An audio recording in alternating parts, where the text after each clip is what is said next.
Di tengah pasar yang bising, seorang preman kejam membenci anaknya sendiri, seorang guru ngaji yang justru tiap sore mengajarkan tentang sabar dan ampunan. Tapi saat suara dakwah sang anak mulai menembus hatinya, apakah sang ayah akan luluh, atau justru semakin benci?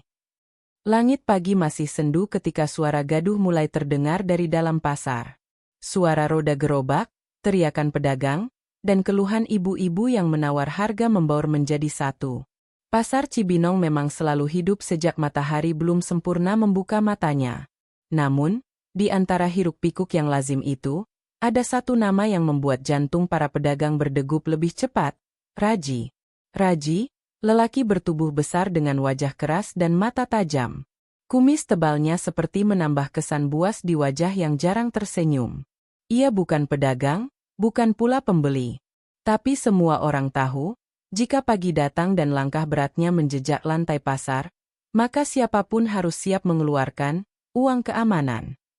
5.000, Bu. Biar dagangannya aman, ucapnya ketus pada seorang penjual sayur. Si ibu hanya bisa menunduk, tangannya gemetar merogoh kantong kecil di balik dasternya.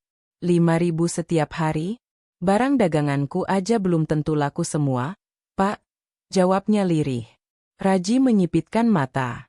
Kalau gak mau, daganganmu bisa ngilang besok pagi. Tak ada yang berani menolak. Tak ada yang berani menatap mata tajam itu lebih dari 1 detik. Bahkan petugas pasar sekalipun memilih diam, karena siapa yang tak kenal Raji, mantan narapidana yang katanya pernah menghabisi orang hanya karena urusan sepele. Namun, siapa sangka, preman garang itu memiliki seorang anak laki-laki yang justru bertolak belakang dengan dirinya. Ihsan, nama pemuda itu.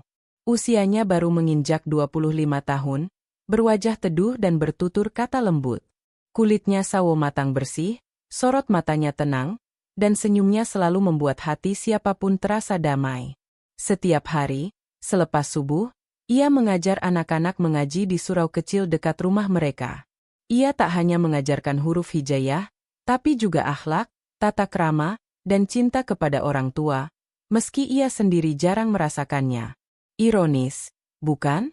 Ihsan tinggal di rumah kecil di pinggiran pasar bersama ayahnya. Ibunya telah lama meninggal karena penyakit keras. Sejak kepergian ibunya, Raji semakin tenggelam dalam dunia kekerasan dan minuman.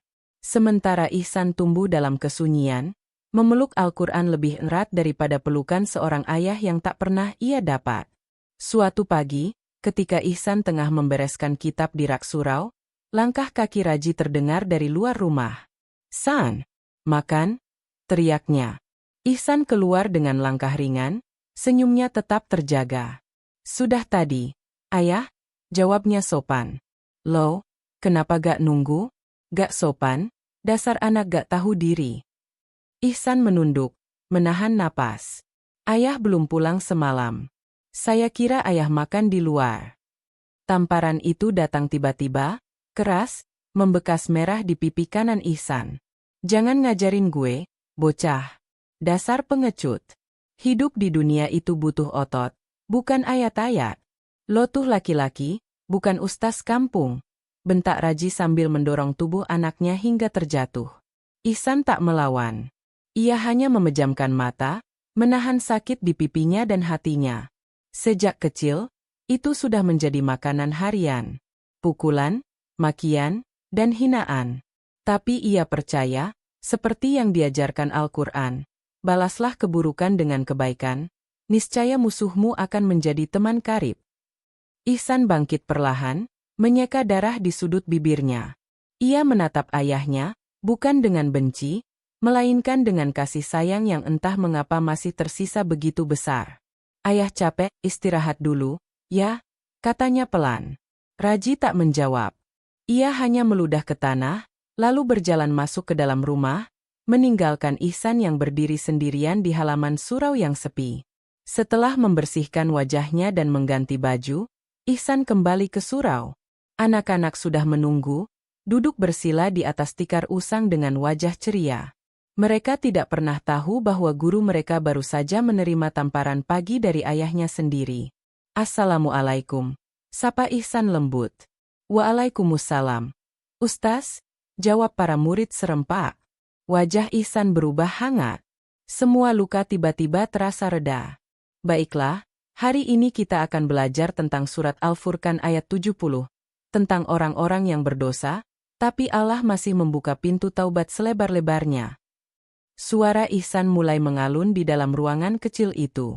Suaranya lembut, tapi menancap ke hati siapapun yang mendengar. Dari toa masjid yang tergantung di atap, suaranya memancar ke penjuru kampung, termasuk ke arah pasar. Dan entah kenapa, pagi itu, di sela kepulan asap rokok dan sorakan pasar, Raji berhenti melangkah. Suara itu suara anaknya. Kecuali orang-orang yang bertaubat, beriman, dan mengerjakan amal saleh, maka kejahatan mereka akan diganti Allah dengan kebaikan. Langkah Raji terhenti. Jari-jarinya mengepal, bukan karena marah, tapi karena ada sesuatu yang tiba-tiba mengganjal di dadanya. Ia tidak mengerti ayat itu sepenuhnya, tapi suara itu, suara lembut itu, menyentuh bagian dalam dirinya yang sudah lama mati. Tapi Raji buru-buru mengusirnya. "Halah, paling juga omong kosong," gumamnya pelan. Ia kembali berjalan, kali ini lebih cepat dari biasanya. Namun jauh di lubuk hatinya, kata-kata yang tadi terngiang tak bisa ia lupakan begitu saja. Allah mengganti keburukan dengan kebaikan. Hari terus berjalan. Pukulan demi pukulan masih datang. Namun begitu pula dengan senyuman dan kesabaran yang tak pernah habis dari Ihsan. Tak ada yang tahu kapan badai ini akan reda. Tapi di antara riuhnya pasar dan kerasnya dunia, perlahan suara kebaikan mulai menusuk ke dalam hati seorang ayah yang selama ini membatu. Dan dari sana, segalanya akan mulai berubah. Ketika cinta tak bisa tumbuh dari kekerasan, maka biarlah sabar dan doa yang menyiramnya, hingga kelak bersemi dalam jiwa yang paling keras sekalipun. Langit sore mulai menguning. Awan-awan bergulung pelan di antara cahaya senja yang memudar. Pasar Cibinong mulai sepi, para pedagang membereskan dagangan, dan suara tawar-menawar mulai berganti dengan suara seret gerobak, dan langkah lelah menuju rumah. Namun, satu suara lain menggema, menyelusup ke antara bangunan dan kios-kios yang sudah setengah tertutup. Suara itu berasal dari toa masjid yang terpasang tinggi di menara tua, mengarah ke segala penjuru kampung, termasuk ke arah pasar. "Assalamualaikum warahmatullahi wabarakatuh." Suara lembut namun tegas itu menyapa sore dengan hangat. Beberapa orang yang masih sibuk melipat plastik atau mengikat ikatan sayur menoleh sejenak. Suara itu sangat dikenal, suara Ihsan, guru ngaji muda yang mengisi kajian sore di surau setiap harinya. Dan dari sudut pasar yang sedikit tersembunyi, seorang lelaki bertubuh besar duduk sambil menyandarkan punggungnya ke dinding. Rokok menyala di antara jemarinya. Dia adalah Raji. Biasanya, di jam-jam seperti ini, Raji akan duduk dengan teman-teman sesama preman, berjudi atau sekadar mabuk dengan suara tawa kasar yang membelah udara. Tapi hari itu berbeda. Raji duduk sendiri. Diam. Tak berkata apa-apa. Entah kenapa, sudah beberapa hari terakhir ini, langkahnya selalu terhenti setiap kali suara toa masjid menyala. Hari ini kita membahas tentang kemuliaan sabar. Allah Subhanahu wa Ta'ala mencintai orang-orang yang bersabar. Bahkan dalam Al-Quran, disebutkan lebih dari 70 kali tentang pentingnya sabar. Raji mengepulkan asap. Matanya memandangi langit yang perlahan memerah. Ia tidak tahu pasti apa yang dirasakannya. Tapi suara itu, suara anaknya sendiri, selalu berhasil menghentikan waktu. Ia mendengarkan. Meski hanya setengah hati, meski bibirnya tetap mencibir. Tapi telinganya tak mampu menolak. Beberapa pedagang yang melewati Raji mulai mengamati dengan heran. Preman itu biasanya marah jika mendengar ceramah. Tapi sekarang, dia hanya duduk diam, bahkan terlihat seperti sedang menyimak. "Bang Raji nggak marah sama toa masjid sekarang?"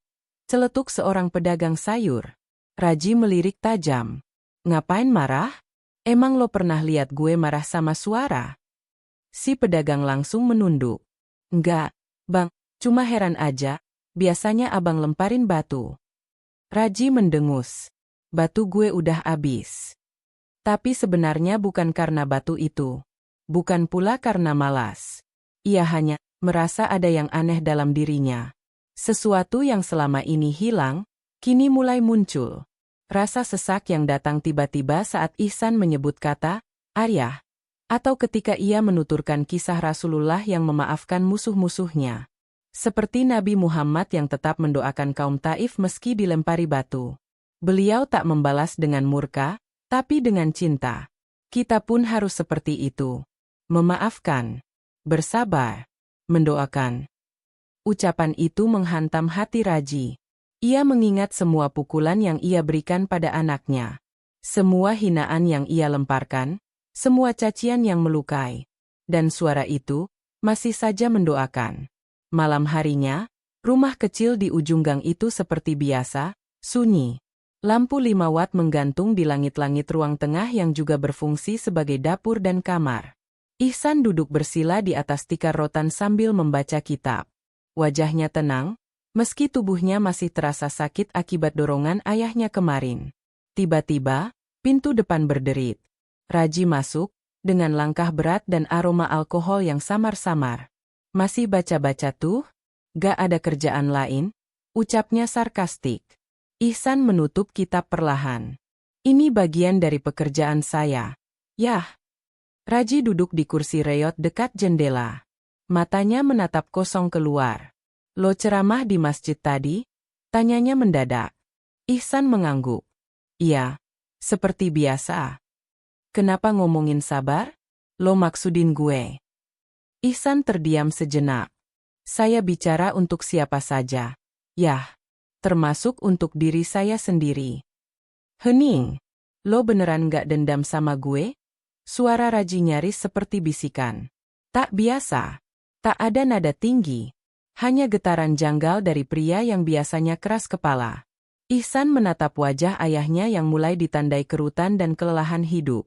Ia menggeleng pelan. Saya gak pernah dendam, ayah. Saya hanya ingin ayah bahagia. Raji terkekeh kaku. Bahagia? Lo kira preman pasar bisa bahagia? Ah, bisa. Semua orang bisa, kalau mau berubah. Raji terdiam. Tangannya gemetar kecil. Ia tidak tahu bagaimana caranya menjawab kalimat itu. Sebagian dirinya ingin membentak, tapi sebagian lain, bagian yang ia sembunyikan selama puluhan tahun, ingin menangis. Tapi Raji memilih berdiri. Mau tidur, katanya pendek, lalu berjalan masuk ke kamar. Ihsan kembali membuka kitabnya. Tapi kali ini, air matanya menetes pelan, tanpa suara. Keesokan harinya, suara Toa kembali menggema. Tak ada dosa yang tak bisa diampuni, kecuali mereka yang enggan bertaubat. Allah Maha menerima taubat hambanya, bahkan setelah bertahun-tahun bergelimang dosa. Raji duduk di bangku kayu lapuk belakang pasar, tangannya menggenggam rokok, tapi tak dinyalakan. Ia mendengarkan lebih lama dari biasanya. Hatinya seperti digiring paksa untuk memikirkan semua ucapan itu. Orang tua adalah amanah. Meski keras, meski menyakitkan, kita tetap wajib menghormatinya. Karena tidak ada ayah atau ibu yang sempurna. Tapi cinta mereka akan selalu punya celah untuk kembali. Suara itu membekas. Membakar sisi-sisi hatinya yang sudah lama dingin. Menggugah nurani yang selama ini terkubur oleh amarah, trauma, dan gengsi. Dan untuk pertama kalinya sejak lama, Raji menunduk dan menangis. Tak ada yang tahu. Tak ada yang melihat. Hanya langit yang menyaksikan, dan suara anaknya dari toa masjid yang terus menembus benteng keras dalam dirinya. Suatu hari nanti, mungkin suara itu akan mengubah segalanya.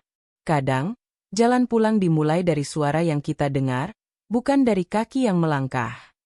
Rumah itu kecil, hanya berdinding tripleks dan beralaskan semen kasar yang tak pernah disentuh keramik. Catnya mengelupas di banyak sisi, menyisakan warna kusam yang mencerminkan hidup penghuninya. Di sanalah, di sebuah kamar sempit tanpa jendela, Ihsan duduk bersimpuh, bersandar pada dinding dingin, sambil menatap langit-langit yang mulai retak. Malam begitu sunyi, tapi suara hatinya ribut, riuh oleh luka yang tak pernah benar-benar sembuh. Lampu minyak menggantung redup di sudut kamar, memancarkan cahaya kuning lembut. Di pangkuannya, mushaf tua warisan ibunya tergeletak terbuka. Halaman-halamannya mulai menguning, ujungnya kusut. Tapi bagi Ihsan, kitab itu adalah satu-satunya pelukan yang bisa ia rasakan. Udara malam menusuk dingin, tapi bukan itu yang membuat tubuhnya menggigil. Baru beberapa jam lalu, ayahnya melemparkan cangkir ke arahnya karena mendapati Ihsan membaca tafsir sambil menangis. Cangkir itu tak melukai fisiknya, tapi hati Ihsan retak sekali lagi. Ia menutup mushaf perlahan. Tangannya bergetar saat ia menyatukannya di dada, memeluk erat, seolah takut kehilangan kekuatan yang tersisa. Lalu pelan, ia bersujud. Di antara gelap dan dingin, ia menangis, bukan karena lemah, melainkan karena kuatnya sabar yang selama ini ia genggam. Allahu ampuni ayah, bisiknya lirih, nyaris tak terdengar. Saya tahu, mungkin saya bukan anak yang ayah banggakan. Tapi jangan hukum dia karena saya. Jangan murkai dia karena hati yang keras. Jangan ya Allah, tangisnya pecah. Sudut matanya basah, membasahi sajadah tipis warisan ibunya yang masih ia simpan dengan rapi. Setiap malam, selepas Isya, itu menjadi rutinitasnya. Bersujud, menangis, mendoakan. Dulu, ketika Ihsan masih kecil, rumah itu jauh lebih hidup. Ibunya, Halimah, adalah cahaya dalam rumah gelap. Lembut, sabar, dan penuh kasih. Ia selalu mengajarkan kebaikan, bahkan ketika tubuhnya mulai melemah oleh penyakit. Seringkali, saat Raji mengamuk dan membanting perabot, Halimah hanya memeluk Ihsan erat-erat sambil berbisik. Jangan benci ayahmu, nak. Dia hanya belum bertemu cahaya. Doakan dia suatu hari nanti, ia akan melihat terang itu juga. Kalimat itu terpatri dalam hati Ihsan hingga hari ini. Meski suara ibunya kini hanya tinggal kenangan, bisikan lembut itu selalu muncul saat ia nyaris kehilangan harapan. Waktu kecil, Ihsan sering melihat ibunya terjatuh karena dorongan Raji yang sedang mabuk. Ia juga tak lupa bagaimana ibunya memaksakan senyum meski pipinya lebam, hanya agar Ihsan tak menangis. Cinta ibunya begitu besar, bahkan lebih besar dari rasa sakit yang ia terima. Tapi ketika Halimah meninggal, segalanya runtuh. Raji berubah menjadi sosok yang lebih dingin, lebih brutal. Ia menyalahkan Ihsan atas kematian istrinya, meski tak pernah ada alasan untuk itu. Apa gunanya lo hidup kalau cuma bisa ngaji? Gak bisa bantu nyelamatin nyokap lo, kan? Itulah yang sering diteriakkan Raji, sambil memukul meja atau melempar barang. Ihsan hanya menunduk. Ia tahu, bukan dirinya yang dibenci, tapi luka dalam hati ayahnya yang tak pernah disembuhkan. Di sekolah, Ihsan termasuk murid yang pendiam, namun dikenal sebagai pemuda beradab dan cerdas. Ia selalu juara kelas, namun tak pernah meminta hadiah. Guru-gurunya menyayangi dia, murid-murid lain menghormatinya. Tapi setiap pulang sekolah, ia kembali menjadi anak yang harus membersihkan muntah ayahnya, mencuci pakaian yang bau alkohol, dan menyeka darah sendiri jika dipukul. Ia menyembunyikan semua itu. Tidak pernah mengadu. Tidak pernah mengeluh. Karena ia punya satu kekuatan yang tak bisa direbut siapapun, doa. Setiap malam, dalam diam, ia berbicara pada Tuhannya. Jika ayah belum bisa mencintaiku, setidaknya izinkan aku tetap mencintainya, meski dari jauh, meski dari dalam luka. Suatu malam, saat Ihsan sedang berdoa seperti biasa, Raji berdiri diam di depan kamarnya. Ia baru pulang dari pasar, bau asap rokok dan arak masih menyelimuti tubuhnya. Tapi langkahnya terhenti mendengar suara pelan dari dalam. Ya Allah, aku tidak tahu harus bagaimana lagi mencintai ayahku. Aku hanya ingin dia bahagia. Jangan masukkan dia ke neraka karena kesalahannya padaku. Aku ikhlas. Aku maafkan dia. Tolong, beri dia hidayah. Raji menahan napas. Kakinya kaku. Matanya menatap dinding kamar itu dengan pandangan kosong. Suaranya, suara anak itu, bukan mendoakan keburukan, tapi memohon ampun untuk ayah yang tak pernah mencintainya. Ada sesuatu yang mencubit hati Raji. Tapi ia terlalu takut untuk mengetuk pintu. Ia kembali ke ruang tengah, duduk di kursi reyot, memandangi gelas kosong. Tiba-tiba, gelas itu tak lagi menggoda. Rokok pun tak lagi menghibur. Ia hanya diam, dengan pikiran yang kacau. Anak itu, kenapa masih peduli? Gumamnya. Ia tahu, jika bukan karena anak itu, hidupnya sudah hancur sejak lama. Tapi gengsi, keras kepala, amarah, semua itu seperti tembok tinggi yang tak mudah diruntuhkan. Keesokan harinya, Ihsan tetap mengajar di surau. Wajahnya lelah, tapi senyumannya tetap hangat. Anak-anak menyimak dengan ceria, menirukan bacaannya dengan semangat. Tak ada yang tahu malamnya ia menangis. "Ustaz, kenapa Ustaz gak pernah marah?" tanya seorang anak kecil bernama Adit. Ihsan tersenyum. Karena marah itu mudah, tapi sabar itu lebih indah. Anak-anak tertawa kecil, meski mereka belum sepenuhnya paham makna kata itu. Tapi dari wajah sang guru, mereka tahu, kalimat itu bukan sekadar kata-kata, tapi bagian dari hidupnya. Sementara itu, di pasar, Raji duduk di belakang kios kosong. Ia mendengarkan toa masjid yang mulai berbunyi lagi. Ketika orang yang menyakiti kita justru kita doakan, maka sesungguhnya kita sedang memperlihatkan bentuk cinta yang paling tinggi. Memaafkan bukan berarti lemah, tapi itu kekuatan yang tidak semua orang bisa miliki. Raji menatap langit. Ada air di sudut matanya. Ia tidak tahu kenapa. Tapi hari itu, rokoknya habis, dan ia tidak merasa perlu menyalakan lagi. Ia hanya duduk, mendengarkan, diam-diam, sendirian. Dan untuk pertama kalinya, ia berbisik dalam hati. Apa mungkin Allah masih bisa nerima orang kayak gue?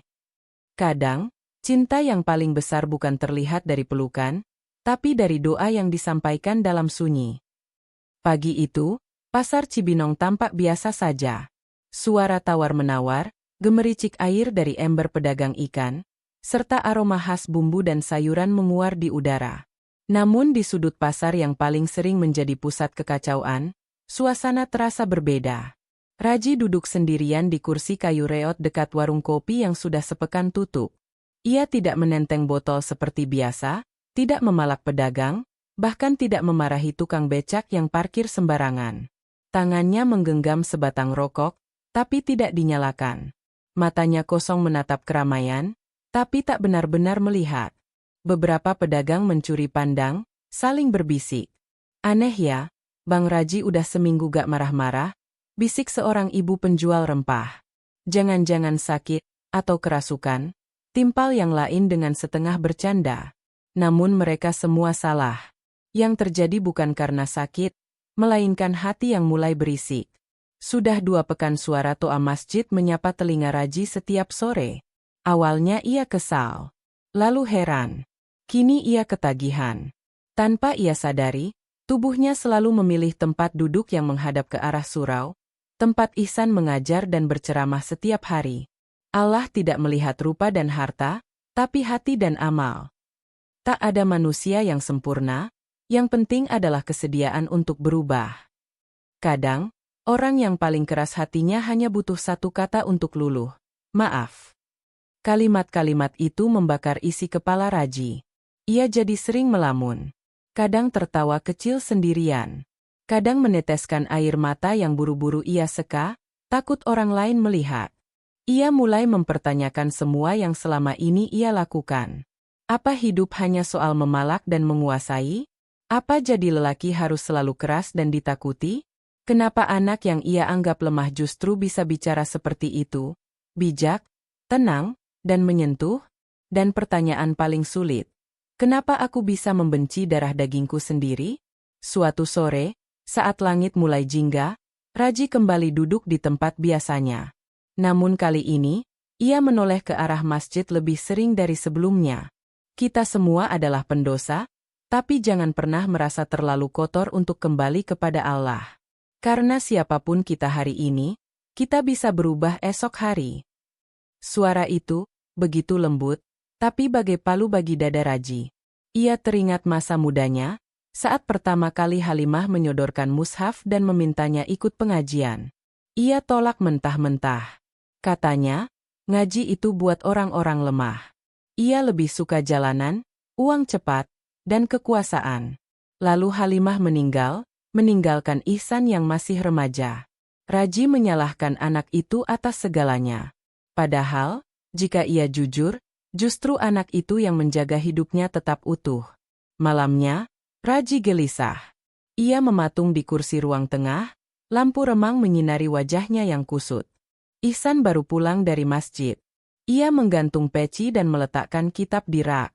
Belum sempat ia bicara, Raji bersuara lebih dulu. Loh, beneran bisa maafin semua yang gue lakuin? Ihsan terkejut. Suara ayahnya terdengar berbeda. Lirih, lelah, tidak marah. Dari dulu sudah saya maafkan. Yah. Raji menatap mata anaknya untuk pertama kalinya sejak bertahun-tahun. Sorot itu tetap hangat, tak ada dendam. Kenapa lo gak pernah benci gue? Tanyanya lagi, kali ini dengan suara serak. Ihsan tersenyum tipis. Karena ayah yang melahirkan saya ke dunia ini. Karena saya ingin ayah ikut masuk surga. Tiba-tiba dada Raji sesak. Ia berdiri buru-buru, melangkah keluar rumah, menolak memperlihatkan wajah yang mulai basah. Langkahnya berat. Nafasnya tercekat. Ia berjalan tak tentu arah, akhirnya berhenti di pelataran pasar yang sudah sepi. Lampu jalanan berkelip. Angin malam berhembus pelan. Di tengah gelap, Raji bersandar ke tiang listrik, lalu jatuh duduk. Ia menatap langit. Ya Tuhan, kalau kau benar ada tolong, bisikin aku caranya jadi orang baik. Itu adalah doa pertama yang keluar dari bibir Raji setelah puluhan tahun. Tak panjang, tak indah, tapi jujur. Dan langit malam tetap diam, tapi hatinya bergetar hebat. Keesokan harinya, Raji tidak datang ke pasar. Pedagang bertanya-tanya. Ada yang senang, ada yang khawatir. Tapi Raji justru mendekam di rumah, menatap wajahnya sendiri di cermin retak. Ia melihat sosok yang asing. Tua, letih, dosa di mata, luka di hati. Ia mengambil wudhu pelan-pelan, seperti yang pernah diajarkan Halimah puluhan tahun lalu. Setelah selesai, ia hanya berdiri kaku. Tak tahu harus bagaimana. Ia tidak langsung sholat. Ia tidak tahu surat-surat. Tapi ia mulai mengulang satu kata yang baru semalam ia bisikkan. Tolong. Sore harinya, suara Toa kembali berbicara. Seburuk-buruk manusia adalah yang tidak mau berusaha berubah. Tapi sebaik-baik pendosa adalah yang segera menyadari dan memohon ampun. Raji tak lagi duduk di pasar. Ia berdiri di luar masjid. Tak masuk. Hanya berdiri. Tapi kali ini, semua orang melihatnya. Ihsan yang sedang berceramah di dalam sempat melirik dari balik kaca. Ia terdiam sejenak, lalu melanjutkan. Kadang, langkah kecil ke arah masjid adalah langkah terbesar dalam hidup seseorang. Dan Allah tahu, seberapa berat kaki itu melangkah. Air mata mengalir di pipi Raji. Ia menunduk. Lututnya bergetar. Tapi ia tidak pergi. Ia berdiri sampai ceramah selesai. Lalu berbalik dan pulang. Dan untuk pertama kalinya dalam hidupnya, ia merasa kalah, bukan oleh anaknya, tapi oleh dirinya sendiri. Ketika pasar menjadi sepi, hatinya justru makin bising. Bukan karena keramaian, tapi karena bisikan kebaikan mulai terdengar di telinga nurani. Senja menggantung pelan di ujung langit. Sisa-sisa cahaya matahari merambat turun di sela pepohonan dan bangunan-bangunan tua. Di sudut masjid kecil yang teduh, Ihsan duduk bersila di atas mimbar, menyapu pandang ke wajah-wajah anak-anak yang duduk dengan tenang di depannya. Suara angin dan tawa kecil mereka menyatu dalam damai yang menyelimuti ruangan. Anak-anak, tahukah kalian bahwa doa seorang anak yang syalih bisa menembus langit? Ucap Ihsan. Bahkan jika ayah atau ibu kita sedang marah, atau belum bisa menerima kita, tugas kita tetap sama, mendoakan mereka dengan penuh kasih. Jangan membalas amarah dengan amarah, tapi balaslah dengan cinta. Suara itu mengalir tenang melalui pengeras suara masjid.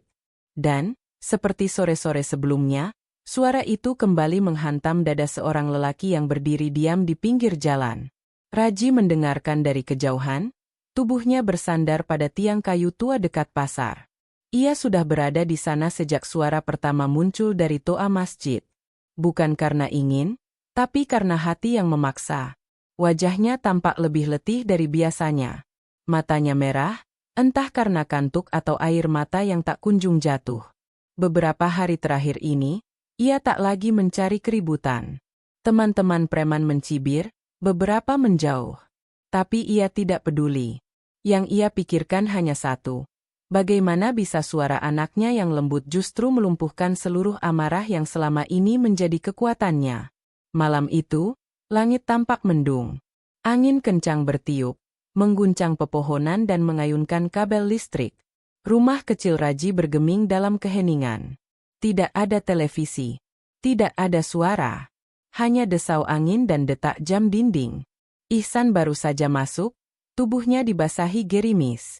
Ia menyimpan pecinya, mengganti sarung, dan hendak mengambil air wudhu ketika suara keras memanggilnya dari ruang tengah. "San." Ihsan tertegun. Nada suara itu tak seperti biasanya. Ada getaran marah. Namun kali ini terdengar ragu. Ihsan menghampiri perlahan. Di ruang tengah, Raji berdiri dengan tubuh sedikit gemetar, wajahnya tegang, matanya basah.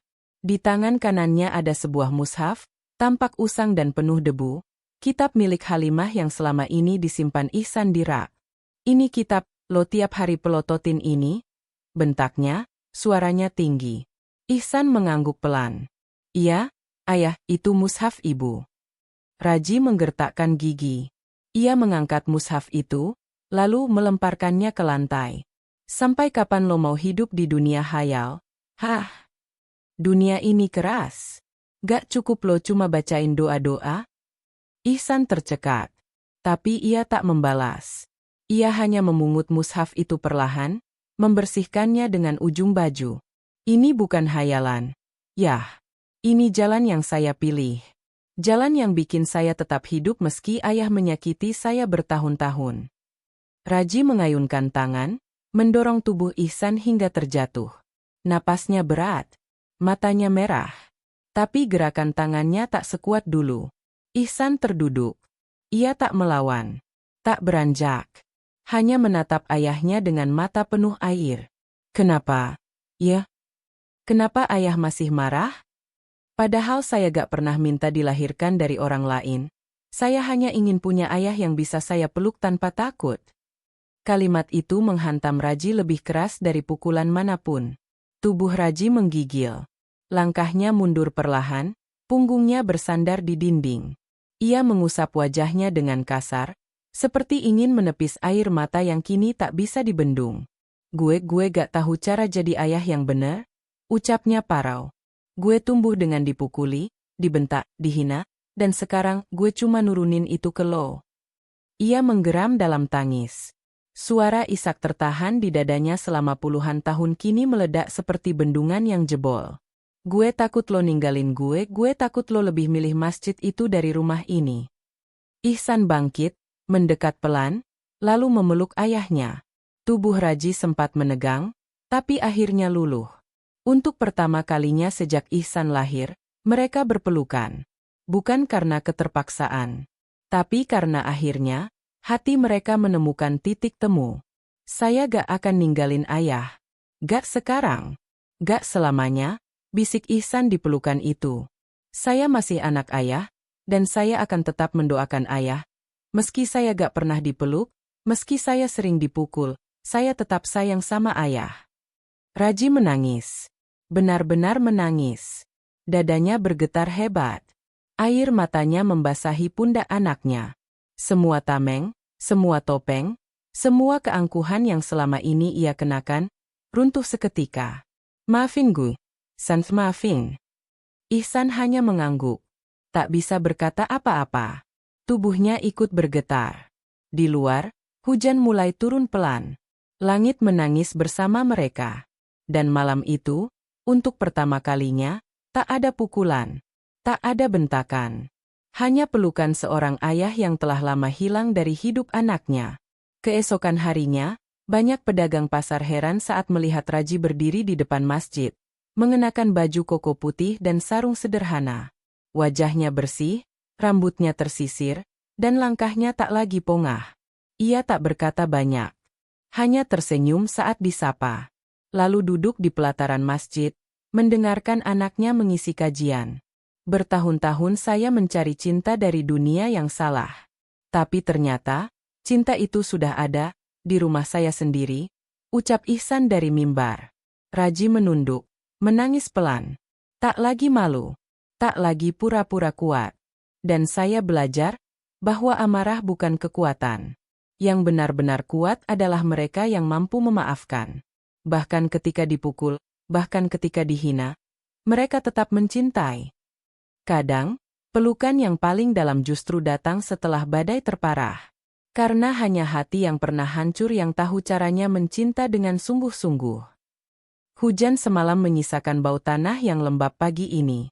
Burung-burung terdengar bersahutan dari kejauhan, menyambut pagi yang terasa berbeda. Pasar Cibinong yang biasanya gaduh, pagi ini seolah sedikit lebih tenang. Seolah sedang memberi ruang bagi sesuatu yang tak biasa. Sebuah perubahan yang selama ini hanya ada dalam doa-doa sunyi. Di antara langkah para pedagang yang sibuk membuka lapak, ada satu sosok yang mencuri perhatian. Raji. Lelaki yang dulu dikenal sebagai preman pasar, kini tampak duduk di bangku kecil dekat surau. Wajahnya lebih bersih, tak lagi diselimuti aroma rokok atau bau arak. Ia mengenakan baju koko lusuh dan peci putih yang tampak baru dibeli dari kios murah. Beberapa orang masih ragu menyapa. Ada yang memandang heran. Ada yang mencibir diam-diam. Tapi Raji hanya menunduk, memeluk Al-Quran kecil di tangannya. Tak ada yang tahu bahwa pagi itu adalah langkah pertamanya menuju terang. Pagi itu, setelah salat subuh, Ihsan masih duduk di saf pertama, berzikir dengan khusyuk. Saat ia bangkit hendak merapikan sajadah, langkah ayahnya terdengar dari arah pintu. Raji berdiri di ambang pintu surau. Wajahnya tegang, kaku, seolah menahan rasa malu yang tak bisa ia jelaskan. Tapi matanya, ada keinginan kuat yang terpancar dari sana. San, panggilnya pelan. Ihsan menoleh, sedikit terkejut. Tapi senyum kecil segera mengembang di wajahnya. Ayah sudah bangun sepagi ini. Raji mendekat, duduk di sebelah anaknya, menatap sajadah yang masih terhampar. Gue mau belajar, ucapnya pendek. Ihsan terdiam. Tangannya yang tengah melipat sajadah berhenti. Ia menatap wajah ayahnya lama, memastikan ia tidak sedang bermimpi. Belajar apa, ya? Tanyanya pelan. Ngaji. Hening menyelimuti surau sejenak. Raji menunduk, mengusap tengkuknya dengan gugup. Gue gak tahu huruf-huruf Arab. Bahkan, alif, aja gue gak paham. Tapi, gue pengen ngerti, kitab yang lo baca tiap hari itu, gue pengen ngerti apa isinya. Ihsan tak mampu berkata apa-apa. Hatinya menjerit, air matanya nyaris tumpah. Namun ia tahan, karena ia tahu inilah doa yang selama ini ia lantunkan dalam sunyi, yang kini datang menjelma nyata. Ia mengangguk pelan. Kita mulai dari alif. Ya. Malam-malam berikutnya menjadi waktu paling tak terlupakan dalam hidup Raji. Dari seorang lelaki yang terbiasa memaki, ia mulai mengeja dengan terbata. Alif. Ba. Ya. Tangannya gemetar setiap kali memegang buku Iqra. Bibirnya kaku. Ia kadang salah, kadang kesal, bahkan sempat ingin menyerah. Kenapa huruf Arab ini ribet banget sih? Keluhnya satu malam. Ihsan tersenyum sabar. Dulu saya juga bingung. Yah, tapi pelan-pelan, nanti ayah bisa. Dan memang benar. Sedikit demi sedikit, huruf-huruf asing itu mulai terasa akrab. Raji mulai mengenali bentuk, suara, bahkan makna. Setiap malam, ia membaca beberapa huruf, lalu Ihsan menjelaskan artinya dalam kalimat sederhana. Ayah tahu gak, surat yang saya baca tadi sore itu bicara tentang ampunan? Tentang bagaimana Allah mengganti kejahatan seseorang dengan kebaikan, kalau dia benar-benar bertaubat. Raji hanya mengangguk, tapi air matanya menetes diam-diam. Bagaimana mungkin kitab yang dulu ia anggap hanya lembaran kosong, kini terasa seperti cermin yang memantulkan dosa-dosa hidupnya? Namun jalan menuju terang bukan tanpa rintangan. Beberapa orang mulai bergunjing. Di pasar, ia tak lagi disegani. Teman-teman lamanya mencibir. Bang Raji, Ustaz sekarang ya? Preman tobat, katanya. Raji menunduk, menahan marah. Tapi untuk pertama kalinya dalam hidupnya, ia tidak membalas. Ia hanya tersenyum, lalu berjalan pergi. Gue lebih takut Allah sekarang daripada takut kehilangan gengsi, gumamnya. Ihsan melihat perubahan itu dengan haru. Ia tahu ayahnya sedang berjuang, bukan melawan orang lain, tapi melawan dirinya sendiri. Suatu malam, ketika mereka selesai belajar Iqra, Raji menatap anaknya dalam-dalam. San, gue nyesel. Ihsan menoleh. Nyaman rasanya mendengar ayah bicara begitu. Gue nyesel gak pernah ngajak lo main waktu kecil. Nyesel mukulin lo tiap hari. Nyesel gak pernah nanya gimana sekolah lo. Suara Raji bergetar. Tapi yang paling gue sesalin, gue pernah nyumpahin lo buat mati. Ihsan memejamkan mata. Hatinya tersayat, tapi ia menenangkan dirinya. Saya sudah maafkan semuanya. Yah, sejak lama. Raji menunduk, menahan tangis. Dan kalau suatu hari ayah gak sempat berubah jadi orang baik sepenuhnya, tolong, jangan berhenti doain gue. Ihsan menggenggam tangan ayahnya erat. Doa itu gak akan berhenti. Bahkan kalau saya gak di dunia ini lagi. Pagi-pagi berikutnya, Raji mulai datang ke masjid bukan hanya untuk mendengarkan, tapi ikut berjamaah. Walau belum hafal bacaan salat sepenuhnya, ia berdiri di barisan paling belakang, diam-diam menirukan gerakan imam. Satu persatu warga kampung mulai melihat perubahan itu. Yang dulu takut, kini mulai mengangguk sopan. Beberapa bahkan datang menyapa. Bang Raji, alhamdulillah sekarang rajin ke masjid ya. Raji hanya tersenyum. Malu, tapi hatinya hangat. Dan setiap ia pulang dari masjid, langkahnya terasa ringan, seperti telah meninggalkan satu lapis beban dari masa lalunya. Sore itu, suara Ihsan kembali menggema lewat toa. Kadang, hidayah itu tidak datang dengan petir atau keajaiban besar. Tapi datang lewat pelukan seorang anak, air mata di sajadah, dan langkah pertama menuju masjid. Raji yang duduk di teras rumah tersenyum. Ia menatap langit yang mulai keemasan. Dan dalam hati, ia berbisik. Terima kasih, San. Lo bukan cuma nyelamatin hidup gue, tapi lo juga ngebukain jalan ke akhirat gue.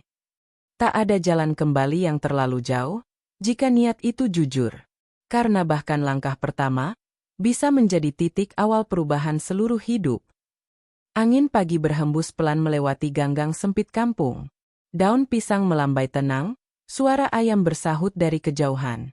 Suasana pasar Cibinong masih seperti biasa, ramai, sedikit bising, tapi hari itu ada yang mencolok. Raji, mantan preman paling ditakuti di pasar itu, tampak berdiri di depan kios ikan, membantu mengangkat ember air untuk seorang ibu penjual. Ibu hati-hati ya, embernya berat. Sini biar saya bantu. Ibu itu mematung sejenak, heran, sebelum akhirnya mengangguk dengan hati-hati. Tangannya gemetar menerima bantuan dari lelaki yang dulu kerap memaki dan meminta uang keamanan dengan paksa. Makasih ya, Bang Raji. Gumamnya gugup. Raji tersenyum, lalu berlalu. Di belakangnya, sekelompok pedagang saling melirik, beberapa mengangguk, sebagian lagi mencibir dalam diam. Pura-pura tobat, bisik seorang pemuda tukang parkir. Iya, nanti juga balik lagi ke jalan lama. Namun satu orang berdiri memperhatikannya dengan mata tajam. Ucup, mantan rekan sepermainan Raji, dulunya preman juga, kini menguasai lahan belakang pasar. Ia meludah ke tanah. Banci, gumamnya sinis. Dulu ditakuti, sekarang jadi babu anak sendiri. Tapi dalam diam, Ucup tak bisa bohong bahwa hatinya terganggu. Ia melihat Raji kini lebih dihormati, bukan karena takut, melainkan karena berubah. Itu mengusik harga dirinya. Siang harinya, di warung sederhana dekat masjid, Raji duduk bersama dua pedagang yang dulu sering jadi korbannya. Gue tahu dulu gue jahat banget, ucap Raji sambil menunduk. Gue minta maaf. Dari hati. Kalau kalian masih marah, gue ngerti. Tapi tolong izinin gue belajar jadi orang baik. Keduanya terdiam. Salah satunya, Pak Salim, penjual sayur yang pernah hampir bangkrut karena dipalak terus-menerus, mengangguk perlahan. Saya kaget, Bang. Tapi kalau Allah aja bisa ampuni, masa saya enggak? Raji tersenyum, matanya berkaca. Makasih, Pak. Saya gak layak, tapi saya mau nyoba. Sejak itu, perlahan-lahan, satu persatu pedagang mulai mendekat. Ada yang minta bantuan angkut barang. Ada yang bertanya soal anaknya yang sulit sholat. Bahkan ada yang curhat soal rumah tangganya. Dan semuanya datang ke orang yang dulu mereka hindari. Karena sekarang mereka melihat sesuatu yang berbeda. Hati Raji tak lagi menakutkan. Wajahnya tak lagi sangar. Kata-katanya tak lagi kasar. Raji tak banyak bicara. Ia hanya mendengar, memberi nasihat sebisa mungkin, dan selebihnya, menyuruh mereka datang langsung ke Ihsan. Gue juga masih belajar, bro, katanya pada seorang pemuda pemilik kios pulsa. Tapi anak gue, dia orang yang ngebuka mata gue. Kalau mau tenangin hati lo, dengerin ceramah dia jam 5 sore dari toa masjid. Sore itu, langit mendung. Angin berhembus kencang. Masjid kecil itu mulai terisi. Ihsan duduk seperti biasa, menyapa jamaah dengan senyum lembut. Tapi matanya tak bisa menyembunyikan keterkejutan saat melihat beberapa wajah baru yang biasanya menjauhi masjid, kini duduk di saf belakang. Dan di antara mereka, ada Ucup. Mengenakan jaket hitam, duduk bersandar, matanya tajam menatap Ihsan dari kejauhan. Tak ikut salam, tak ikut mengaji, tapi hadir. Dan itu sudah cukup untuk membuat hati Ihsan bergetar. Kebaikan itu menular. Kalau niat kita tulus, Allah akan sebarkan cahayanya ke hati-hati yang kita pikir tak akan pernah berubah. Ucap Ihsan membuka kajiannya. Mata Raji yang duduk di sisi luar masjid mulai berkaca. Di dadanya, ia tahu benih perubahan itu mulai menyebar. Tak perlu menjadi sempurna untuk mengubah dunia. Cukup jadi versi terbaik dari dirimu, dan lihat bagaimana semesta ikut bergerak. Langit pagi di Cibinong bersih. Awan putih menggantung pelan, seolah ikut mengamati sesuatu yang tengah berubah di bumi. Masjid kecil di ujung pasar hari itu lebih ramai dari biasanya. Bukan karena perayaan besar, bukan juga karena undangan khusus. Tapi karena satu kabar yang menyebar dari mulut ke mulut. Preman pasar masuk Islam sungguhan. Itulah yang beredar sejak subuh tadi. Di pelataran masjid, Ucup duduk bersila, mengenakan baju koko putih pinjaman, sarung yang masih terlihat kaku, dan wajah yang lebih tegang dari biasanya. Di sisinya, Raji duduk tenang, sesekali menepuk bahu sahabat lamanya itu. Sementara di depannya, Ihsan tersenyum, menatap lelaki yang dulu memandangnya dengan penuh kebencian. Saya siap, ucap Ucup, suaranya parau, nyaris bergetar. Ihsan mengangguk. Kalau begitu, ikuti saya pelan-pelan. Satu kalimat demi satu kalimat mengalir dari bibir Ihsan, ditirukan dengan penuh kesungguhan oleh Ucup. Suaranya serak, namun tegas.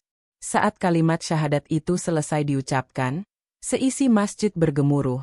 Beberapa orang mengucap takbir, sebagian lainnya meneteskan air mata. Raji menarik napas panjang. Matanya membasah. Ia teringat hari ketika pertama kali ia mendengar suara dakwah anaknya dari toa masjid. Saat hatinya masih penuh dendam dan kebencian. Kini, sahabat lamanya, orang yang paling keras kepala selain dirinya, bersimpuh di hadapan Allah dengan penuh kerendahan hati. Hidayah itu bukan tentang siapa cepat, tapi siapa yang sungguh-sungguh, ucap Ihsan pelan. Ucup menunduk, menggigit bibir, menahan tangis yang tak biasa ia izinkan keluar.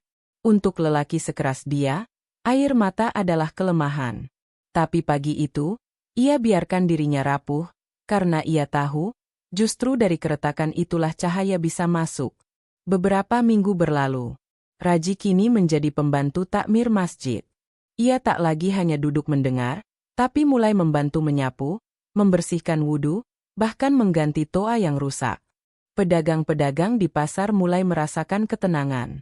Tak ada lagi keributan. Tak ada lagi pemalakan. Yang ada hanya sapaan hangat dan tawaran bantuan. Bu, sayurnya boleh saya bantu angkut? Pak, anaknya udah mulai ngaji?